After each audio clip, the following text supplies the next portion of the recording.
রুকুতে 6টি মাসালা রুকুতে যাইবার সময়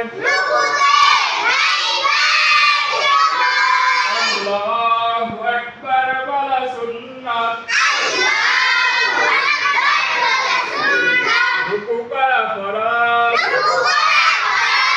রুকুতে দেরি করা ওয়াজিব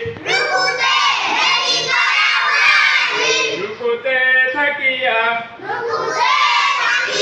সুবহান রাব্বিয়াল আযীম কমপক্ষে 3 বার বলা সুন্নাত